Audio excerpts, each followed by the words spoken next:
without wasting time, I would like to call our guest, Mr. Mukesh Kumar, to please come and start the session.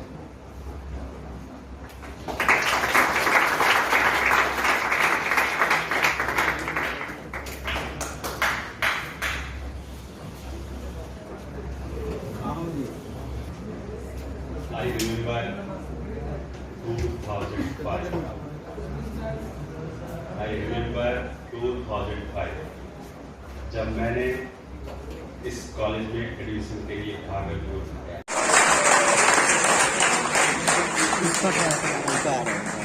उसके बाद जब मैं college में admission के लिए आया, तो जब एडमिशन के लिए आया तो हमारे आंखों में, हमारे दिल में दो सपने थे। बस कितने? दो। बैटरी तो चल तो जाएगा ना। बैटरी तो पहला सपना ये था कि मुझे किसी भी हालत में जॉब लेना है, क्योंकि फैमिली की इकोनॉमिकल कंडीशन उतनी अच्छी नहीं थी। किसी भी हालत में जॉब लेनी है। मेरा ड्रीम ये नहीं था कि मुझे इंजीनियर बनना है। मेरा ड्रीम सिर्फ इतना था कि जॉब लेना है। जब मैं फर्स्ट ईयर में स्टार्ट किया अपना जर्नी, तो उस जर्नी में जूनियर सीनियर यही चलता रहा। White dress, black tie and pant. जब सेकेंड ईयर में गया तो वो जूनियर सीनियर कन्वर्ट हो गया सीनियर जूनियर में। उसके बाद जब मैं थर्ड ईयर में गया तो जॉब का जो सपना था वो फिर से ताजा होने लगा। और जब थर्ड ईयर में गया तो एक गुड न्यूज आया। गुड न्यूज ये था कि जो हमारे सीनियर्स थे, जो 2K4 बैच वाले थे, वो लोग फाइनल ईयर में थे। उनका प्लेसमेंट टाटा मोटर्स कंपनी आई थी, शशांक सर के नेतृत्व में टाटा मोटर्स को बुलाया गया और बहुत सारे बच्चे को, खास करके मैकेनिकल ब्रांच के बच्चे को ले गए। तो मैं भी बहुत खुश हो गया कि अब तो यार मेरा भी हो ही जाएगा। लेकिन 2008 में जब कैंपस हुआ, उसके कुछ महीने के बाद 2008 में पूरा वर्ल्ड वाइड एक जबरदस्त रिसेशन आया था। शायद आप लोग को याद होगा, जबरदस्त रिसेशन आया। जितने भी छोटी मोटी बड़ी कंपनियां थी, सब इकोनॉमिकल ब्रेकडाउन में चली गई। सब लोग कैंपस करना बंद कर दी। तो मेरा जो सपना था वो थोड़ा ब्रेक सा लगने लगा, मतलब टूटने लगा कि अब क्या होगा। जब फाइनल ईयर में गया तो कोई कैंपस नहीं हुआ। अब सिर्फ खुद के बदौलत पे ही जो करना था सो करना था, एग्जाम देना था। मैंने आपको बताया दो सपना था। एक तो जॉब लेना था और दूसरा सपना क्या हो सकता है?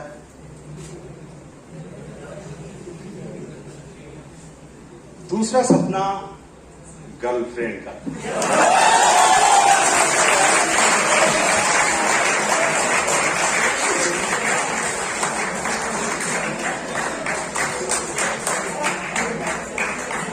लेकिन अनफॉर्चुनेटली दोनों के दोनों सपने पूरे नहीं। दोनों सपने बिखर गए, टूट गए और साथ साथ में भी थोड़ा थोड़ा टूटने लगा। जब कॉलेज से निकला डिग्री लेकर, तो किसी भी तरह पटना पहुंचा। पटना में पढ़ाई करना था, एग्जाम देना था, फॉर्म भी बहुत सारे भरने थे PSUs के। तो पापा से पैसा मांगना पड़ता था। कॉलेज में तो ज्यादा नहीं मांगता था, लेकिन वहां पे गए तो रूम रेंट, फॉर्म के पैसे बहुत सारे मांगने पड़ते थे। तो एक दिन ऐसा हुआ कि पापा से मैंने 4000 मांगा। हमेशा मैं 2 से 3 हजार में ही काम चला लेता था, लेकिन उस बार मैं 4000 मांगा क्योंकि बहुत सारे फॉर्म भरने थे।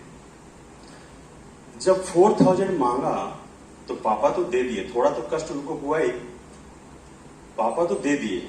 लेकिन जब 20 तारीख आया उस महीने का, तो वो पैसा खत्म हो गया क्योंकि मैं 2-3 फॉर्म भर दिया था PSU का। तो मेरे पास पैसा तो थे नहीं, खाने के, रहने के और छोटे मोटे खर्चे। मैंने पापा को फोन किया कि पापा जी पैसा खत्म हो गया, थोड़ा और पैसा चाहिए। तो पापा ने बोला कि बेटा अभी तो दिए थे 4,000 रुपये। वो लाइन मुझे इतना टच किया ना, आई वॉज क्राइंग, मैं रो रहा था।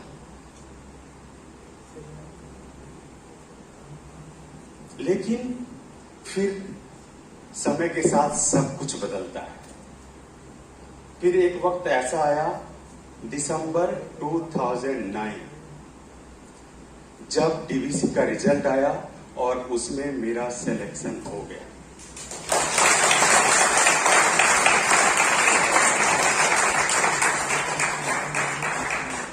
उसके बाद एक और गुड न्यूज आया, जनवरी 2010, जब ओएनजीसी का रिजल्ट आया और उसमें भी वो हो गया।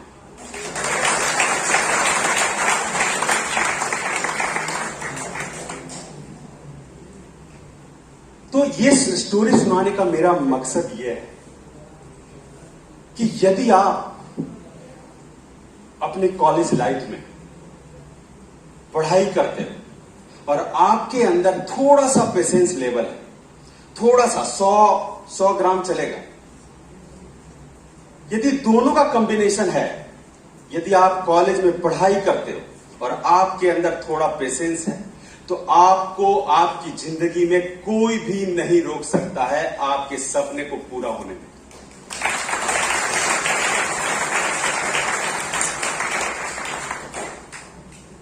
अब सेशन को स्टार्ट करने के पहले मैं दिल की गहराइयों से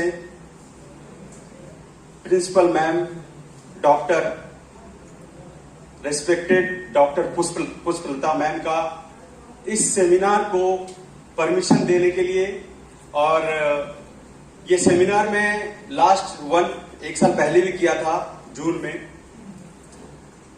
तो उनका मैं बहुत बहुत धन्यवाद करता हूं, उनका मैं बहुत बहुत आभार व्यक्त करता हूं, उनका बहुत बहुत शुक्रिया अदा करता हूं। साथ ही साथ अनीस सर ने भी बहुत मेहनत किया इस सेमिनार को ऑर्गेनाइज करने में, इस सेमिनार को कंडक्ट करने में, इसलिए उनका भी मैं बहुत तहे दिल से शुक्रिया अदा करता हूं, धन्यवाद व्यक्त करता हूं। और हमारे जो प्रोफेसर डाइस पे बैठे हुए हैं, जिन्होंने मेरी कैरियर को भी बहुत हद तक उन्होंने मेरी कैरियर को बदला है। शशांक सर को पूरी तरह से मुझे याद है, फिर सचिन, संजय सर, मिश्रा सर, सारे के अंडर में मैंने पढ़ा हूं, मुझे अच्छी तरह से याद है। और उन सभी का मैं बहुत बहुत धन्यवाद करता हूं, बहुत बहुत आभार व्यक्त करता हूं।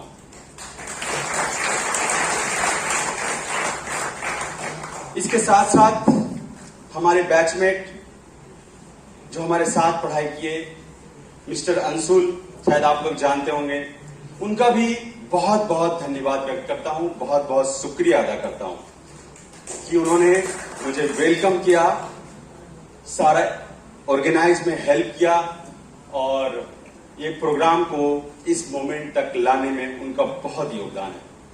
और at last but not the least, जो हमारे प्यारे जूनियर्स यहां पे बैठे हैं, उन सभी का बहुत बहुत धन्यवाद, क्योंकि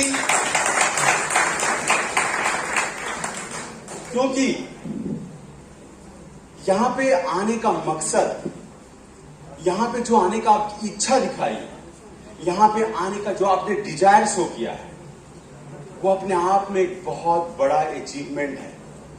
अमेरिका के बहुत बड़े ऑथर, शायद आप लोग नाम सुने होंगे, नेपोलियन हिल, वो एक बुक लिखे हैं, थिंक एंड ग्रो रिच। वो बुक ने शायद बहुत सारे मिलियनर बनाए हैं। उस बुक में बहुत सारे ऐसे ऐसे टेक्निक दिए हुए हैं, और उस बुक में सबसे पहला चैप्टर यही है कि किसी भी सक्सेस का सबसे पहला चीज होता है डिजायर। जो आप सभी ने यहां पे प्रेजेंट होकर ये शो किया है कि आपके अंदर सफलता की कितनी भूख है। इसलिए आप लोग से मैं रिक्वेस्ट करता हूं कि आप लोग खुद के लिए, किसी और के लिए नहीं, खुद के लिए एक जोरदार तालियां।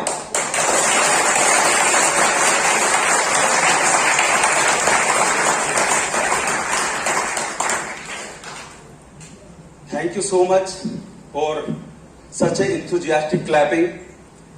आज का टॉपिक जो है, कॉम्पिटिटिव एग्जाम में क्या करें, कैसे करें, कितना पढ़ें, ये सारे लोग जानते हैं, आप सभी भी जानते होंगे। इसमें मैं पूरी तरह से डिटेल में बात करूंगा और इंटरव्यू एट्रीब्यूट्स पे भी बात करूंगा। लेकिन किसी भी फील्ड में यदि आप किसी बड़े सक्सेसफुल इंसान को देखेंगे ना, किसी भी बड़े सक्सेसफुल इंसान को, जिसका भी नाम आपके दिल में आता है, दिमाग में आता है, वो सक्सेस तभी होते हैं जब उनका माइंडसेट अबंडेंस माइंडसेट होते हैं। उनका थॉट प्रोसेस अलग होता है। वो यही काम करते हैं लेकिन अलग अंदाज में करते हैं। सेम काम करना है। बहुत लोग 10 घंटे पढ़ते हैं लेकिन जॉब नहीं होता है, लेकिन कुछ लोग 3 घंटे पढ़ते हैं और यूपीएससी क्रैक कर लेते हैं। क्यों? क्या डिफरेंस है? तो मैं इस सेशन को आगे बढ़ाते हुए फर्स्ट स्लाइड की ओर चलते हैं। कॉम्पिटिटिव एग्जाम, इस नाम में ही ये झलक है कि कंपटीशन मतलब दोस्तों से भी कंपटीशन करना है। आप जिसके साथ रह रहे हैं, जिसके साथ खा रहे हैं, जिसके साथ पढ़ रहे हैं, उनसे ही कंपटीशन करना है। इसका मतलब क्या हुआ? कंपटीशन का मतलब सिर्फ इतना हुआ कि आपको सामने वाले से बेटर प्रूफ करना है। कंपटीशन एग्जाम मतलब एक मार्केट है, ऐसा समझ लो, और उस मार्केट में अपने आप को बेचना है। आपको कौन खरीदेगा? आपको कब खरीदेंगे लोग? जब आप अपने आप में कुछ बेहतर क्वालिटी ऐड करेंगे। जैसे कि मान लो आप दुकान में जाते हो, आपको मोबाइल खरीदना है, सारे कंपनी के मोबाइल रहते हैं, लेकिन आप किसका खरीदते हो? जिसका कैमरा बेटर होता है। तो वैसे ही आपके अंदर भी क्वालिटी डेवलप करना पड़ेगा। कौन कौन सी क्वालिटी मैं आगे बात करूंगा, कैसे पढ़ना है मैं आगे बात करूंगा, इंटरव्यू में क्या क्या आपको दिमाग में रखना है मैं आगे सारी चीज बात करूंगा। कॉम्पिटिटिव एग्जाम का फाउंडेशन क्या है? किसी भी बिल्डिंग का फाउंडेशन ही मेन इंपॉर्टेंट चीज होती है। यदि इस बिल्डिंग का फाउंडेशन अच्छा नहीं होगा तो ये बिल्डिंग बहुत ज्यादा दिन तक टिक नहीं सकती है। तो किसी भी कॉम्पिटिटिव एग्जाम का फाउंडेशन स्टडी जो सारे लोग जानते हैं, लेकिन स्टडी की दुर्भाग्यवश ये प्रॉब्लम है कि पढ़ने में मन नहीं लगता है।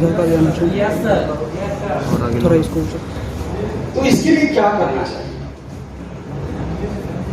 इसका क्या कोई तरीका है क्या जिससे कि पढ़ने में मन लग जाए? जी हाँ, बिल्कुल तरीका है, बस उसको इम्प्लीमेंट करने की जरूरत है। मैं आज आपको बताने वाला हूं और आप जरूर इस चीज को इम्प्लीमेंट करना। स्टडी मतलब होता क्या है?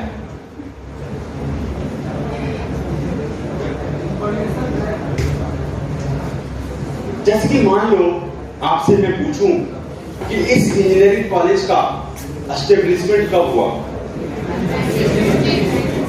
तो ये एक इंफॉर्मेशन है और इस चीज को जानने के लिए आपको बुक का हेल्प लेना पड़ेगा, गूगल का हेल्प लेना पड़ेगा। तो वैसे ही नए नए इंफॉर्मेशन को सीखने के लिए आपको बुक का हेल्प लेना पड़ेगा, क्योंकि सारी चीज आप नहीं जान सकते हैं। कुछ चीजें टफ होती है, कुछ चीजें आसान होती है।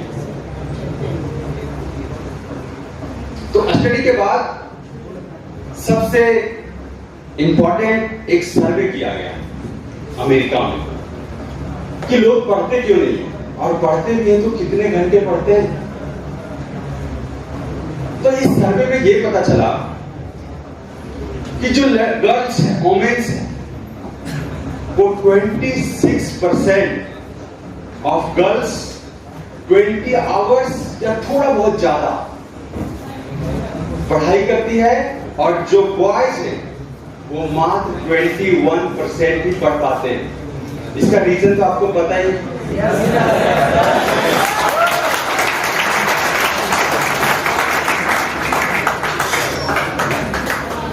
देखो, रीजन भी पता है, पढ़ना चाहिए ये भी पता है, लेकिन मुश्किलें कहां आती है? जब मैसेज आ जाता है।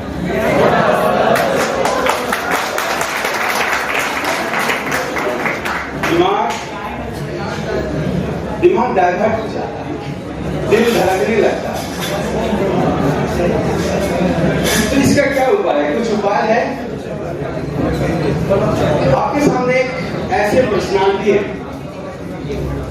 APJ अब्दुल कलाम साहब, कंटिन्यू, जिन्होंने कितने सारे लोगों को इन्फ्लुएंस किया अपने बातों से। पता है क्यों? सिर्फ और सिर्फ पढ़ाई करके, और कुछ भी नहीं किया इन्होंने। पढ़ाई किया, उसको अपनी लाइफ में इंप्लीमेंट किया, पढ़ाई किया, फिर इंप्लीमेंट किया, और प्रॉब्लम जब फेस किए तो उसको सॉल्व किया। एक छोटी बच्ची थी, 8-9 साल की, वो बच्ची अब्दुल कलाम से पूछी कि सर, आपका सफलता का राज क्या है? कैसे मैं सक्सेसफुल हो सकता? उन्होंने कहा, सबसे पहले आपके पास एक ड्रीम होना चाहिए, जो एक नॉर्मल इंसान के पास नहीं होती है। बहुत बहुत दुख की बात है कि बड़े सपने नहीं होते। आपके पास बड़े सपने होने चाहिए। उसके बाद उस सपने को, उनका दूसरा आंसर था, पहला आंसर यह था कि आपके पास एक ड्रीम होना चाहिए। दूसरा आंसर था कि उस ड्रीम से रिलेटेड, जैसे कि मान लो आपका ड्रीम जॉब है, तो जॉब से रिलेटेड जितना भी इंफॉर्मेशन हो उसको गैदर करो, जितना भी नॉलेज आप ले सको उसको लो। तीसरा उन्होंने बताया, उन्होंने 4 चीज बताया। तीसरा उन्होंने ये बताया कि जो भी प्रॉब्लम आपके लाइफ में आए उसको फेस करो, उसको इनकाउंटर करो, क्योंकि without problem no life. Only शमशान घाट में प्रॉब्लम नहीं मिलती है। बाकी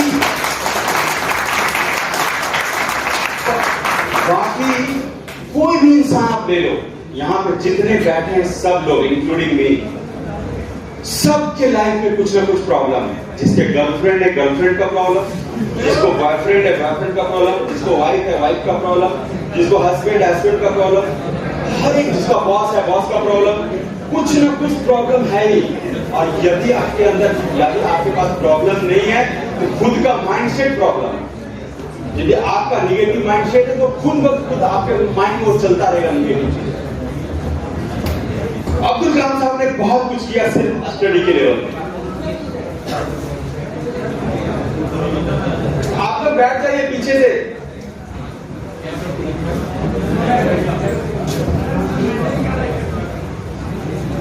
हमारा माइंड क्या है? देखो, हम लोग सभी लोग, शायद ये सुनने में थोड़ा अटपटा लगे आपको, लेकिन हम लोग सभी जितने लोग हैं, सब लोग माइंड के गुलाम हैं। जब आप जानते हो मुझे पढ़ने में अच्छा लगता है, मैं पढ़ूंगा तो मैं लाइफ में अच्छा करूंगा, लेकिन फिर भी नहीं पढ़ पा रहे, क्यों? आपको माइंड पढ़ने नहीं देता है। उस माइंड को सिर्फ प्लेजर पसंद है, सिर्फ आराम पसंद है, सिर्फ मैसेज पढ़ना पसंद है, सिर्फ फोटो देखना पसंद है, सिर्फ वीडियो देखना पसंद है।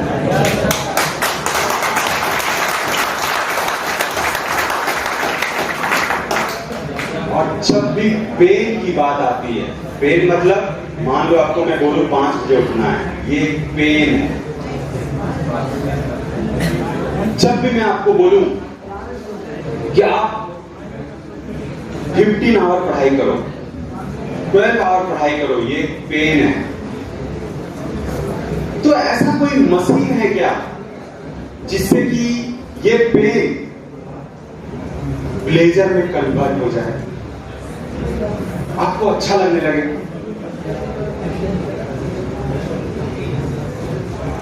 मशीन तो नहीं है, लेकिन इसके तरीके जरूर हैं। इसके बहुत सारे तरीके हैं और मैं आपको वादे के साथ कहता हूं, यदि आप अपने लाइफ में इंप्लीमेंट करते हो इस तरीके को, तो आप पढ़ाई में भी आपको प्लेजर मिलना शुरू हो जाएगा। यदि मैं आपसे मैं पूछूं कि आप हर रोज 9 बजे उठते हो और यदि आपके पापा या आपकी मम्मी स्टेशन पे 4 बजे पहुंचे, तो आप 4 बजे उठोगे या नहीं उठोगे? क्यों उठ रहे हो आप? यहां पे एक आपको रीजन मिल गया। मैं आप नेक्स्ट स्लाइड मूव करता हूं। देखो, मैं स्टूडेंट्स की बात कर रहा हूं। ऐसे ये जो मैं चारों चीज यहां पे लिखा हूं, ये पूरी लाइफ